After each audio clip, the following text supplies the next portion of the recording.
program is part of the Scene Project's podcast network. The Scene Project features interviews with independent musicians, comedians, and artists from across the Midwest. Become part of our community and support local art wherever you are.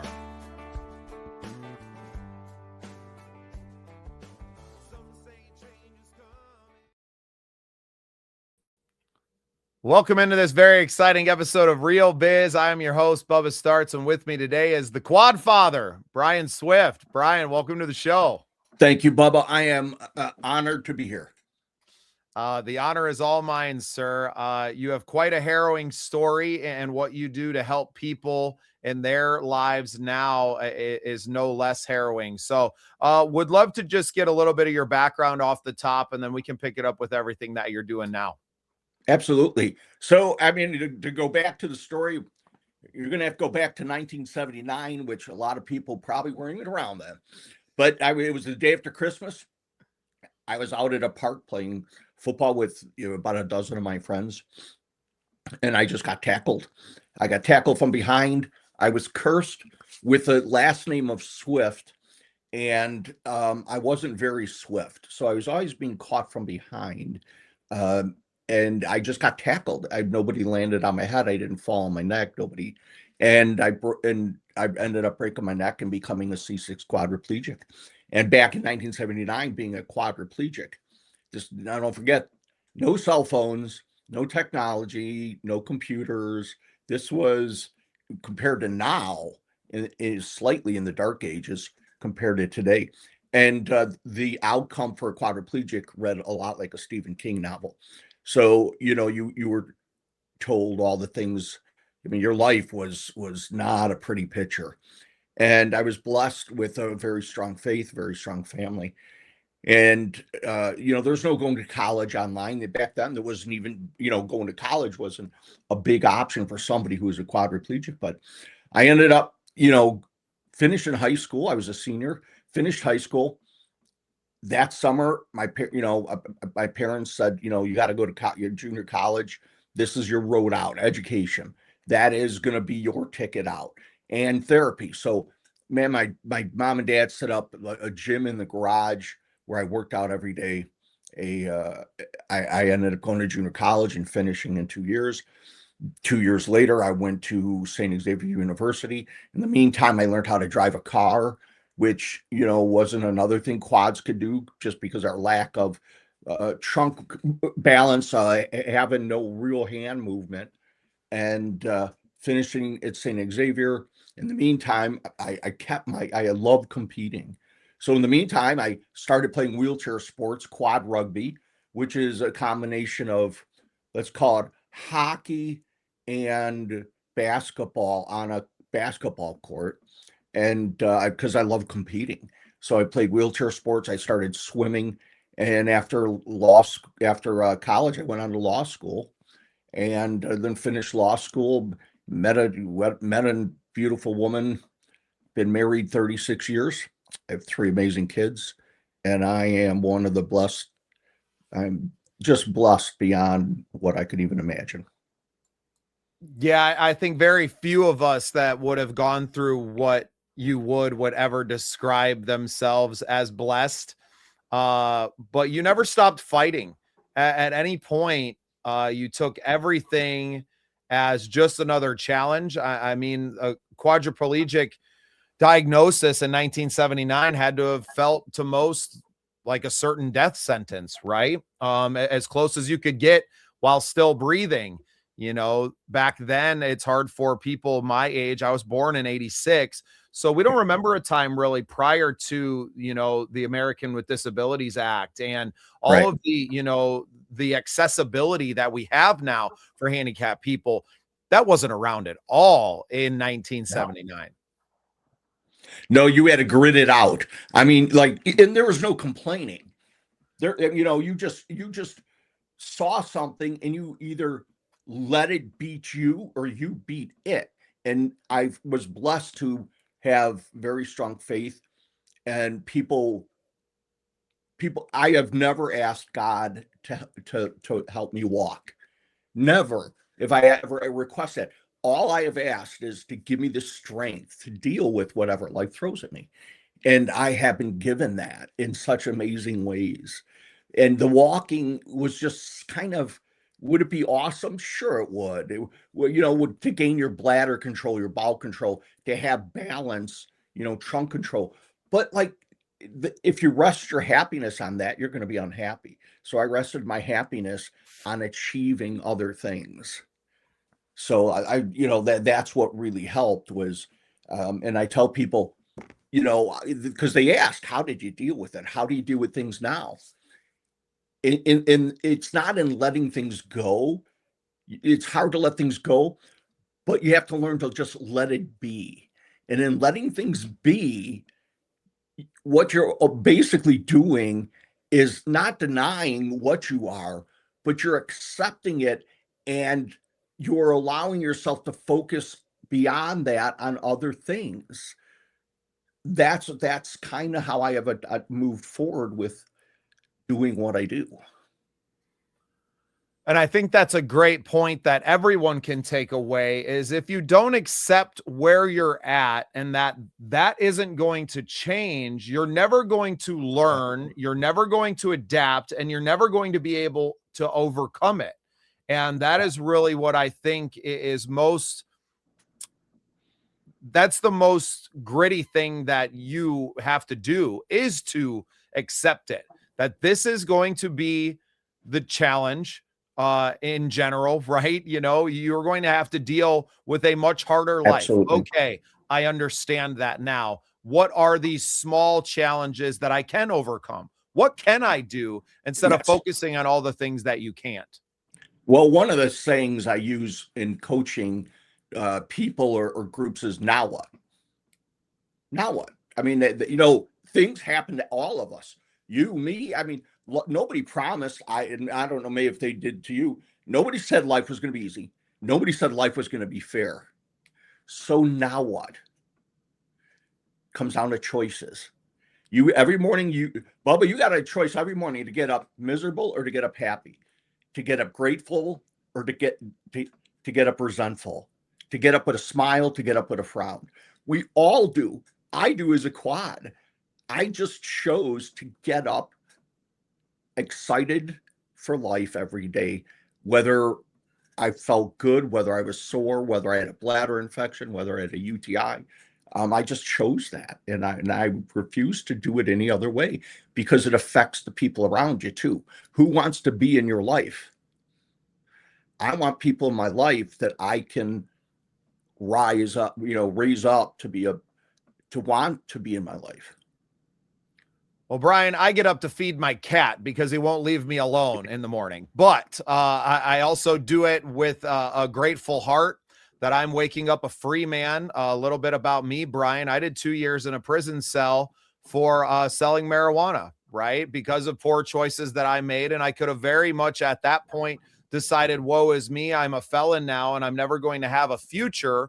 Or I could realize that I didn't have a future before, and now I have an opportunity to make a whole new life for myself, which is exactly what I did. I learned a trade. I learned how to weld while I was in prison. I found therapy. I found sobriety, and I found a different version of myself than what was ever previously there because of my drug and alcohol abuse and a story that I was telling myself that I couldn't overcome something.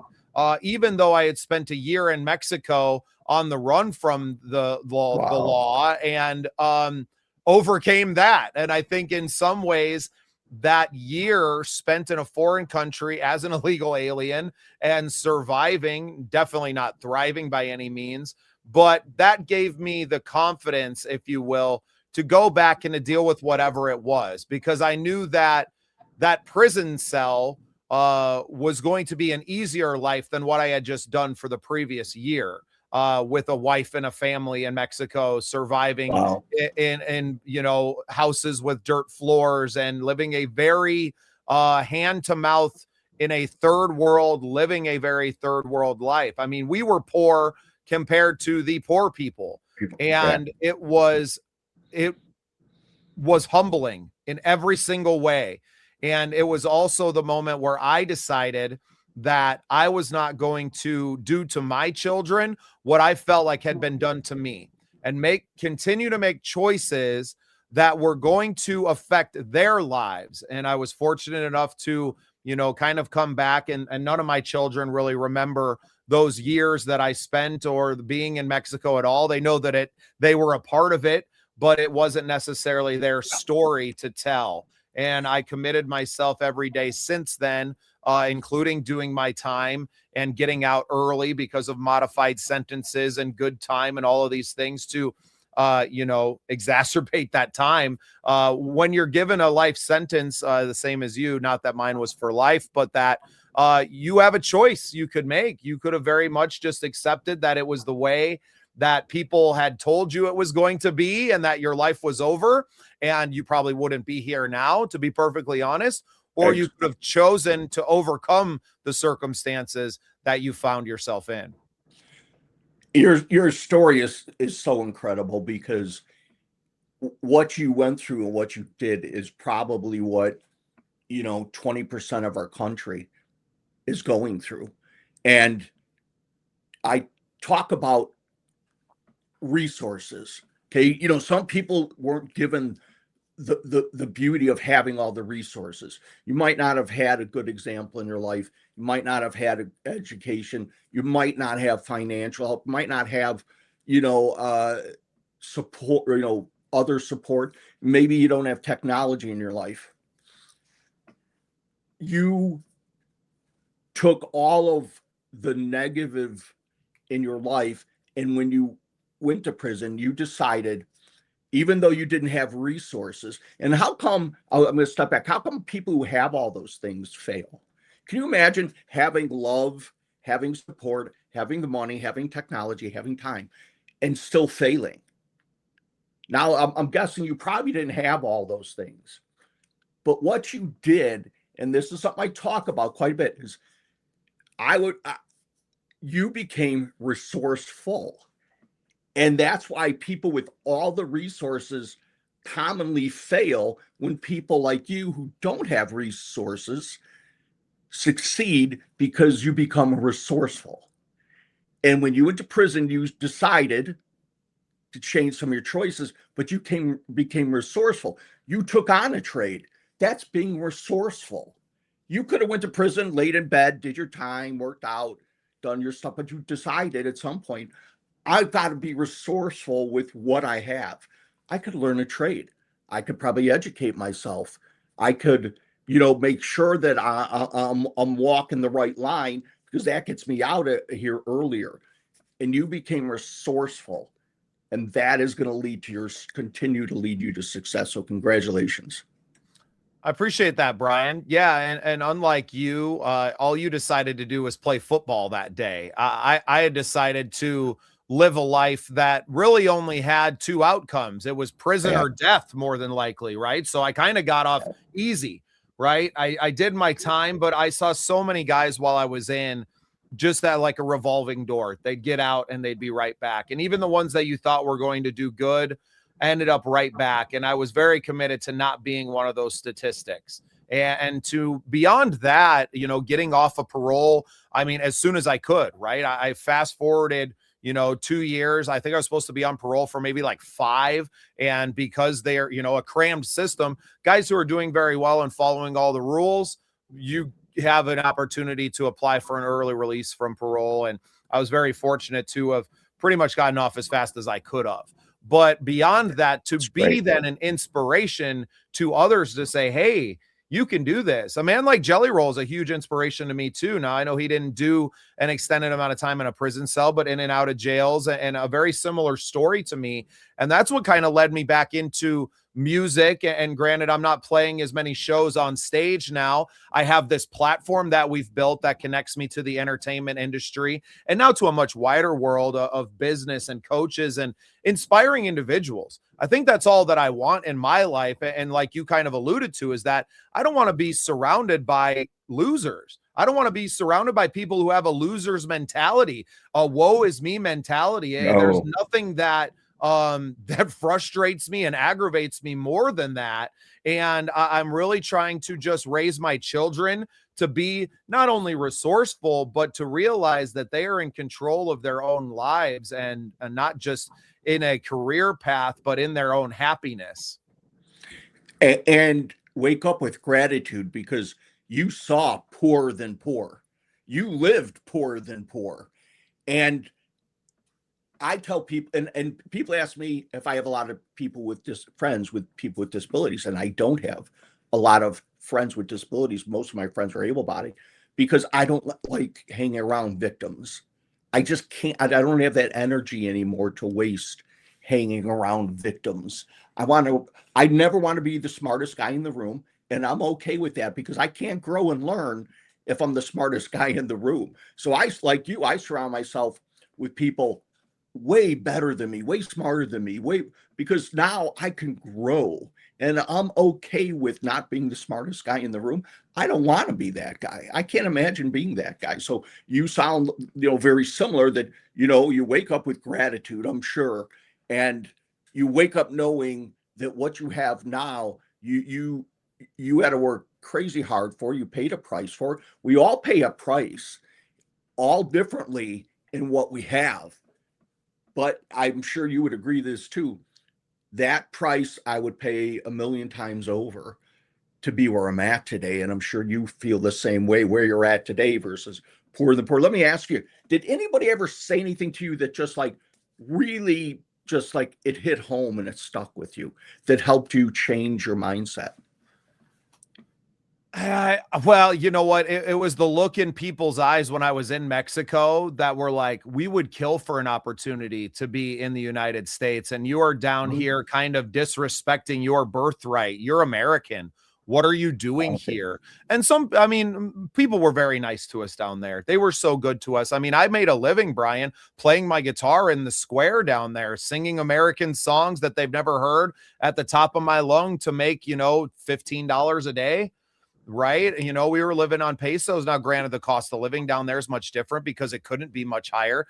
Mexico is a world of abundance, at least on the food side. So to feed my family, but to have nice things down there is much different. And everyone always asked me kind of what the culture of the United States was. And all I could come up with was, a culture of debt. Right. And I didn't want to live that life. But these people would have nothing, and they were some of the most happy individuals and loving individuals that I've ever met in my life.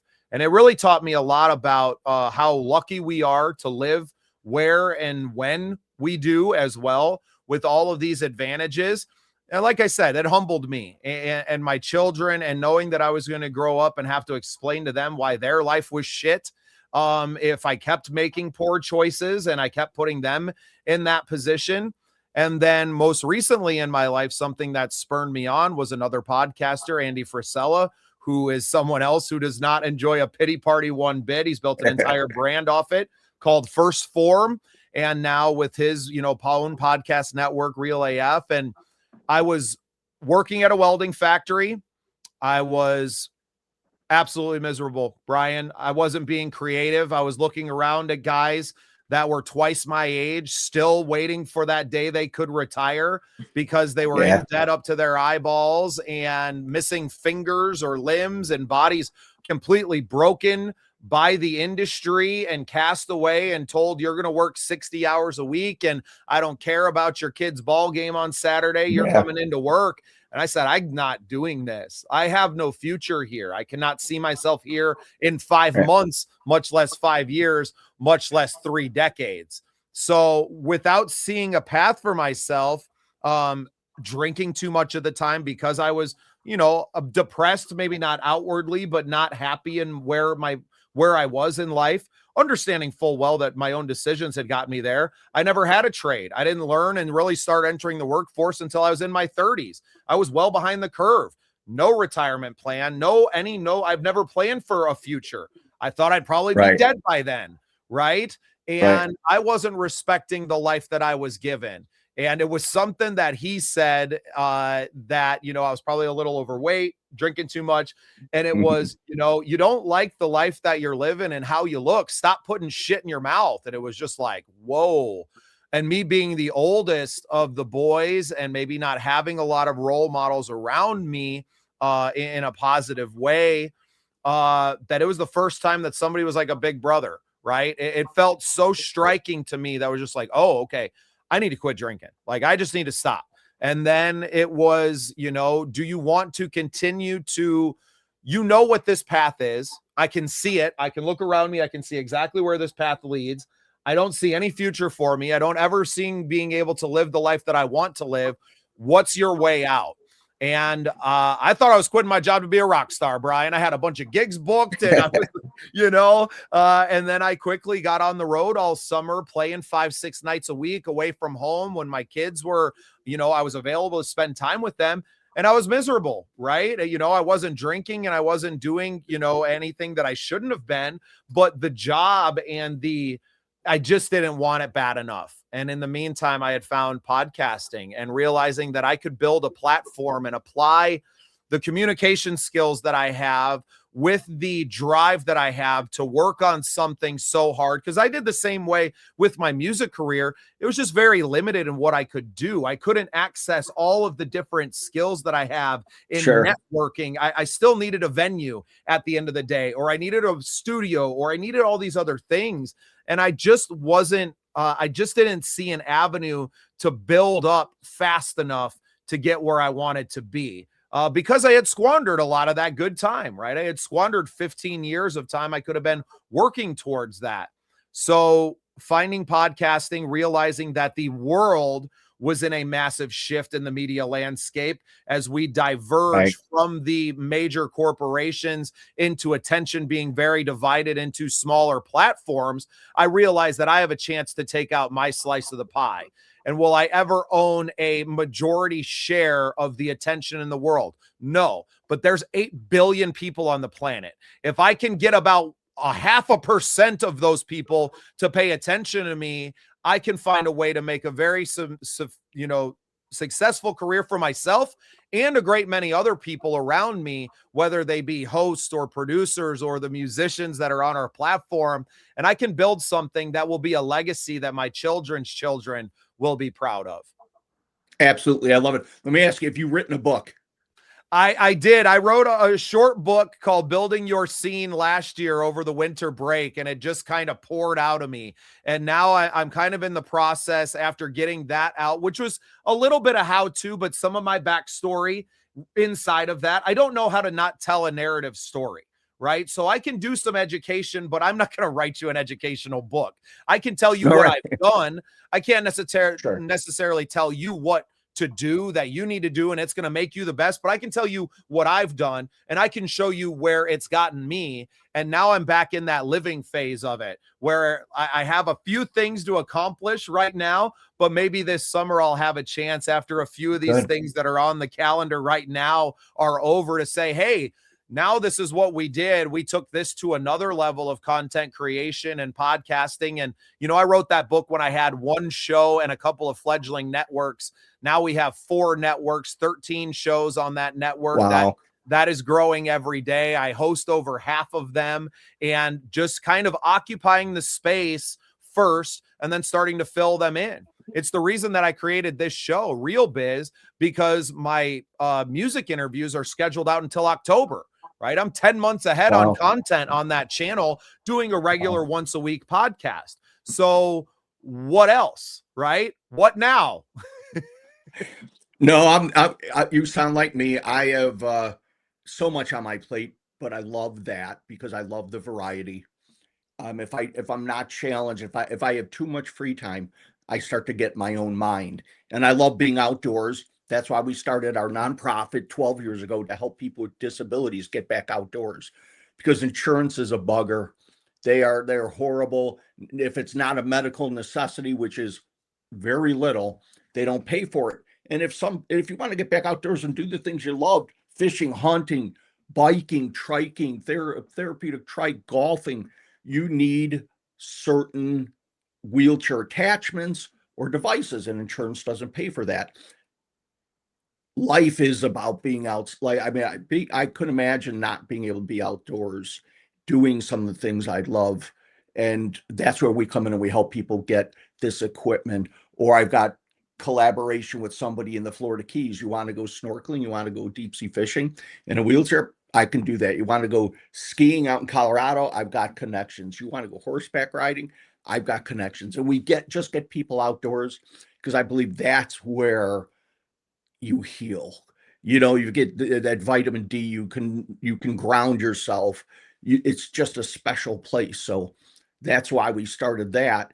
And so between that and the things, writing, coaching, speaking, I'm like you. It's kind of like, now what?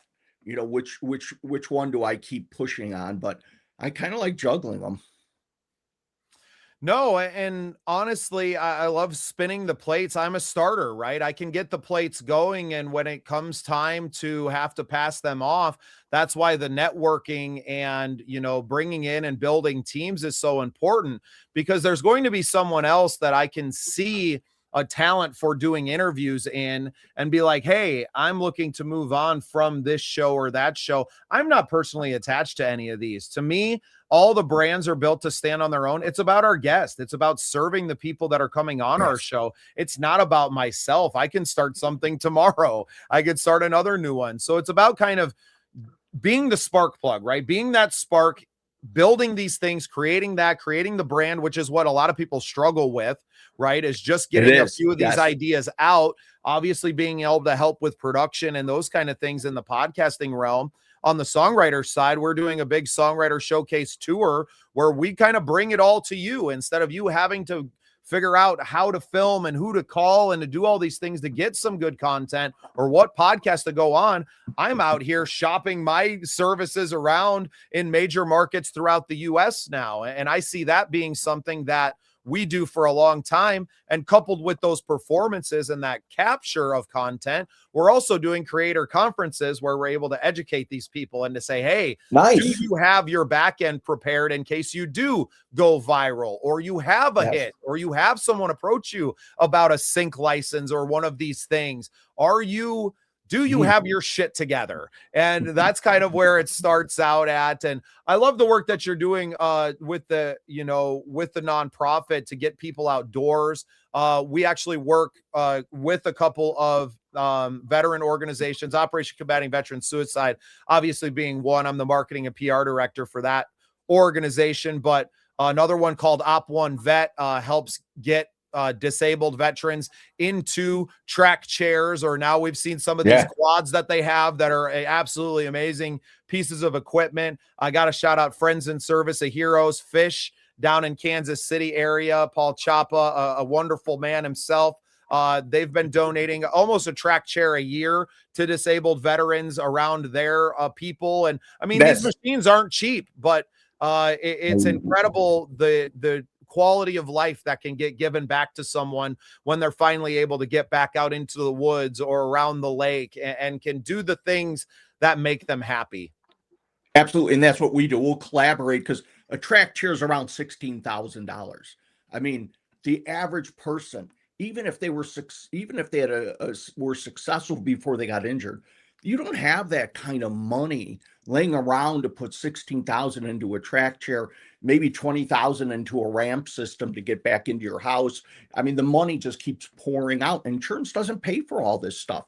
I don't know if people think it does, but we work a lot with veterans. I do a hunt out of North Carolina. Not that I do it. I do enjoy hunting. I shoot a crossbow.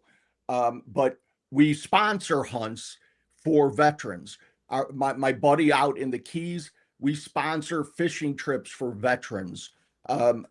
There's nothing better than getting the photos back or video back and seeing, this last year, we got 2 veterans out hunting with their sons, and they both got deers. And just you can't put a price on that, because we're not providing equipment.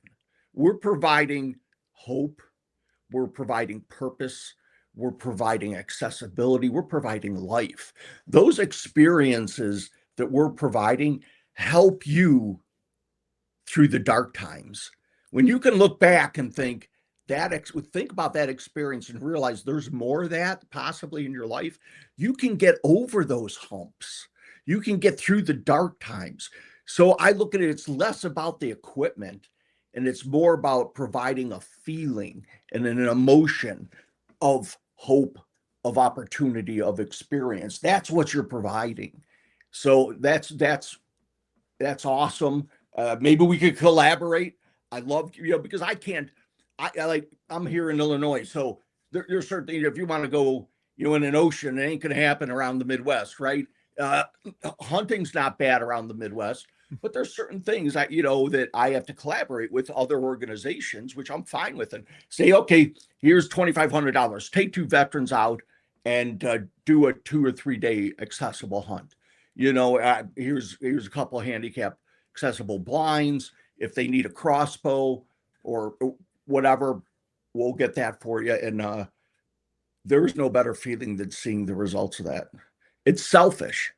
It's selfish, the feeling I get. Exactly. And I feel like that's where I'm at in my career, and just the arc of my life, that I have achieved enough in my life. I have lived enough experiences and experienced that joy that now I want to give it to others. And I want to live vicariously through that joy. And not that I won't celebrate my own wins. Last year, we were fortunate enough to be awarded the Content Creator of the Year award for the Midwest Country Music Organization. They did their nomination reveal last night. We will not be repeating, but I'm working with the Midwest Talent Awards, another award show now, very closely, where we have 94 of our own nominees, right? And I realized that in a very short amount of time, I took myself from someone who maybe needed that as a separator to now being the one who can turn around and give that gift to someone else. And to me, I find it so much more rewarding to do that rather than doing it for the awards. I've never done a single thing in my life for an award anyway. I do know how important they are in the scope of things for others, though, right? I've seen the doors that have opened by being able to say, hi, I'm Bubba Startz. I have an award-winning podcast. And nobody really asks any questions about what that is or when it happened, or the fact that you had been recognized once is enough. You don't have to be a 13-time Grammy winner to really, it doesn't matter to that point. So realizing that, was there a sting to not see my name on the nomination list a little bit? Yeah. It was human, but it took me about 90 seconds to be like, you know what? It's okay. It's okay. Yeah. It's not a slight to me in any way. It's not to disparage what I had done, because in many ways I had done way more in 2025 than I ever did in 2024. Right. So a little bit, I kind of had to laugh about it, but it's not for the awards. It's about the feeling that we can give and the power that we can give to other human beings, those memories, like you said, to carry you through the dark times. I am big on not repeating experiences. It's kind of why my music career had kind of taken me to the place where I was performing, as the opening act on our local amphitheater stage for 3,500 individuals. Wow. And it was like, oh, that was amazing. But it would take a monumental, work for me to get from playing bars and grills to be the headlining act on that stage, right? I was very fortunate to get picked for that space, and I got to live that experience. Now, how do I turn that around and give that to someone else? How do I find myself in a position to give that out? And it's not that I don't apply for it again, but I want something different, because to me, the difference now in scope, it has to go from like 3,000 to 30, it has to be exponential, right? And it's like, well, that's going to take a lot more work. And I would much rather change other lives in the process of that 10 years that it might take doing what I'm doing than to just selfishly kind of, toot my own horn with my own music career, when I could fill a need in this media landscape to be a source for discovery of other musicians. And the way you feel is no different than anybody. It's like going out with somebody and I see a 6-point buck go by, and I'm like, oh man, John has a perfect shot at it. At the end of the night, I'm like, how come you didn't shoot it? I've got 6-point bucks. I don't need to get another one. I'm waiting for an 8-point buck or a 10-point buck. I'd be like, oh, dude, I would have dropped that thing because I've never gotten it.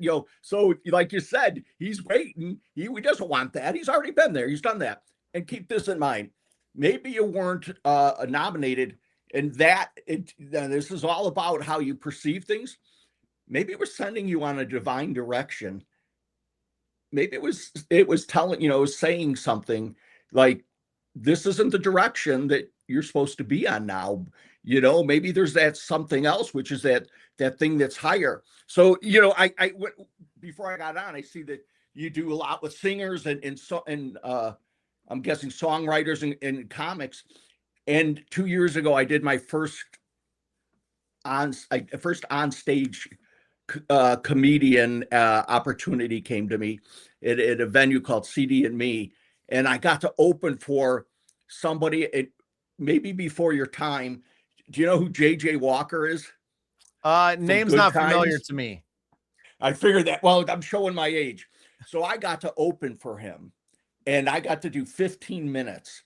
And you know what? There's a big difference from, I can be funny around the dinner table, sitting out by a bonfire, having a few beverages, joking around. Man, when you're on stage, I realized, holy shit, it is way different. Thank God I've given speeches in corporate. I have been that funny guy in corporate or in other things, but being on stage, ooh, man, that's where the rubber meets the road.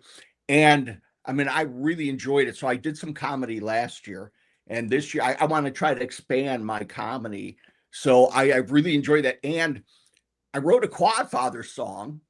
Now I can't sing it. I mean, I don't even know what my voice sounds like to other people. I'm sure it's not pleasant. But I wrote a Quadfather song. I'm gonna have to send it to you to see what you think about it. But I would love that. No, and something you touched on, right? It's easy to be funny in a corporate setting where nobody's expecting you to be funny. yes, It's a lot different to step into a spotlight now where the expectation is that you are funny. It's a different thing, right? It's the difference between playing the guitar around the campfire when people are like, oh my God, you're so good, because they're not Yes. expecting anything out of you, and stepping onto a massive stage where people are like, this better be good, And I guess that's something to the effect of what I had on that stage. It wasn't necessarily the people at all. It was getting off the stage and having a national act called Armchair Boogie from the Madison area. They're kind of a newgrass, they say it. So they're bluegrass with a drummer, right? And Okay. they kind of jam, and that's my kind of music-ish, right? I grew up on the Grateful Dead and bands of that nature. So to open for them was great, and getting off and having them be like, yeah, nice set. And I was like, that was all the validation that I needed. I was like, oh, we can hang, Excellent. right? That was 45 minutes of my original music that I had written and played for this crowd. The crowd really enjoyed it. The band sounded amazing. The other band who's done this 1,000 times, gave me that validation, and kind of walking out of there was just like, okay, we don't have to do that again. I had already booked myself for 2 shows in Minneapolis the next day where we were playing for almost no one. Right, where we were going into a new market, nobody knew us. It was going to be empty rooms, and I mean, Larry, the deck that we played on during the day, where there was my wife and kids and like 2 other people. Right, so going from the very top of the mountain and coming back and humbling myself in that with purposely. Right, where I was like, no, we're going to go out right afterwards. But that entire weekend was great. We went to a Twins game. We got to be, out in the outfield, almost had a ball hit right to me off of Carlos Correa's bat. And then, got one thrown to us up out of the dugout. My high school baseball coach's kid is in the Oakland A's farm system right now. So I booked the show and the date around the Oakland A's playing in there. It happened to be Father's Day weekend as well. And so at the end of the game, the guys are in the bullpen kind of cleaning out. I was like, hey, like, I know Cooper. And he's like, oh, Cooper's great. Here's a ball, So it was an amazing experience. And but I'm always very conscious of where I came from, not just my upbringing, but my history, my path.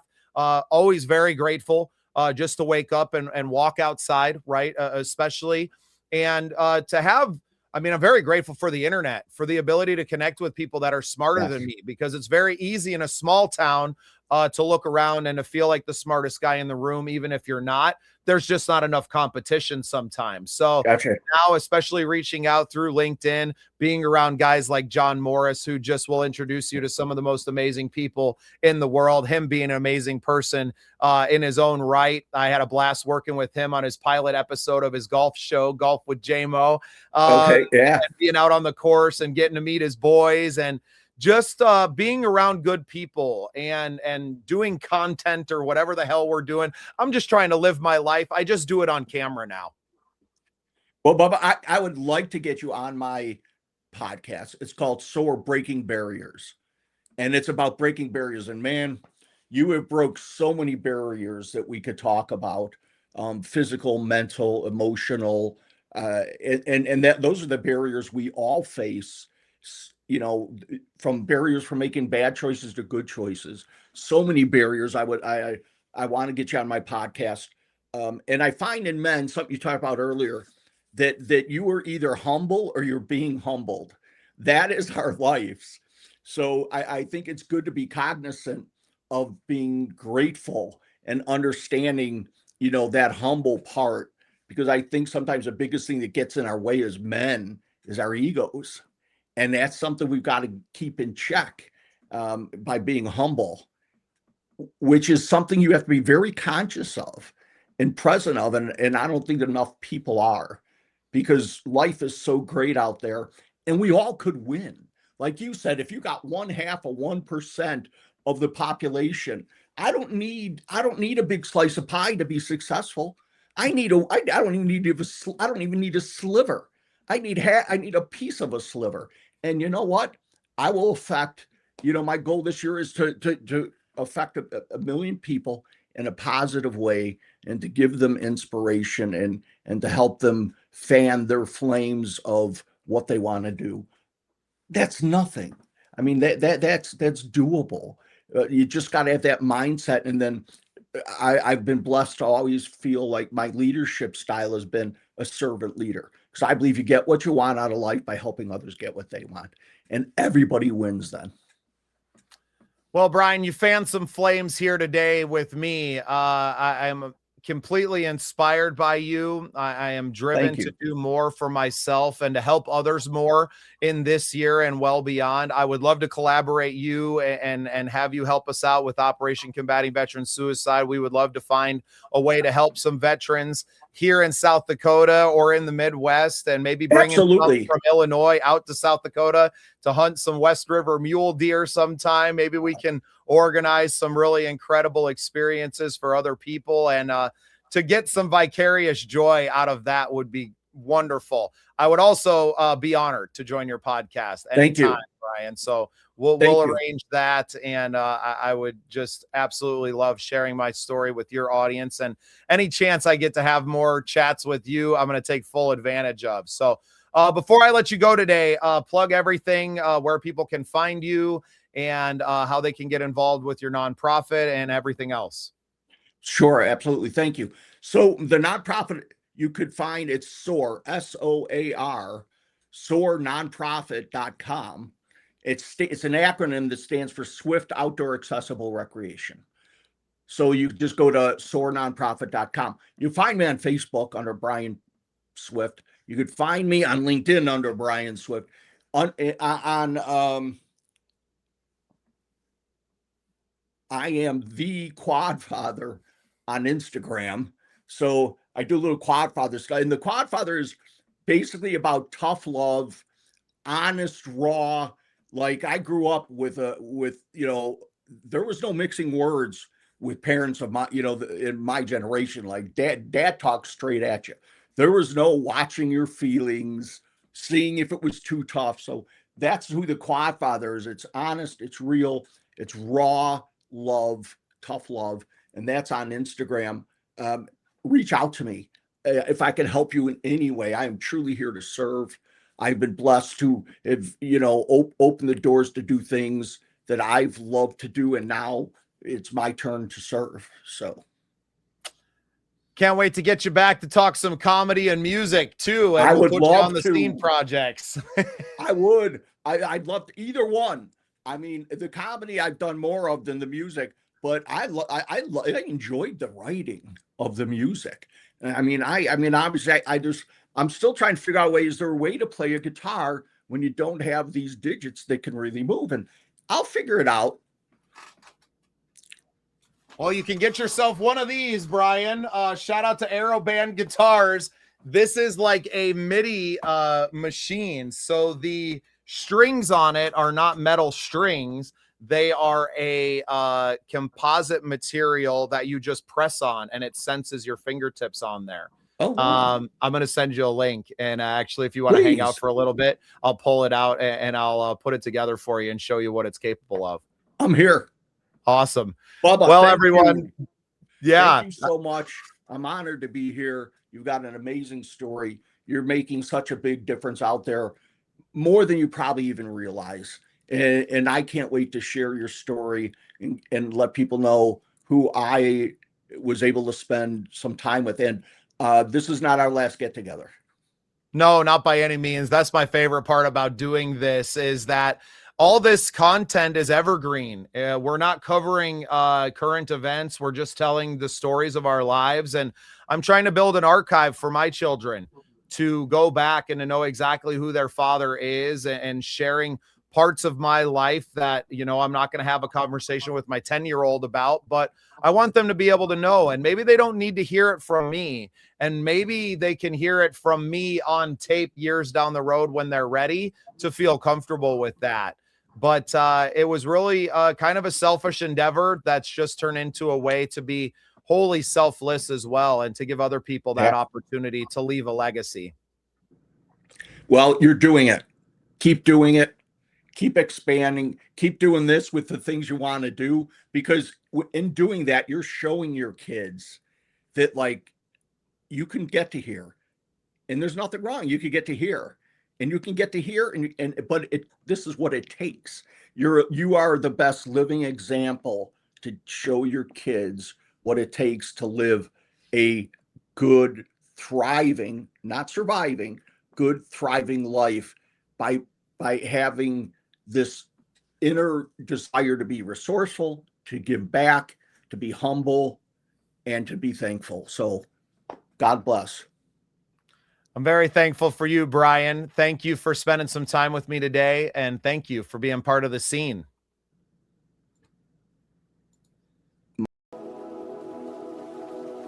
Imagine capturing the raw essence of nature, with its infinite color and beauty. Now, envision turning that into something truly transformative. Pure and easy tea cultivates the goodness of nature's bounty into fuel for your body. We are what we drink. Pure and easy tea, the pure nourishment your body craves.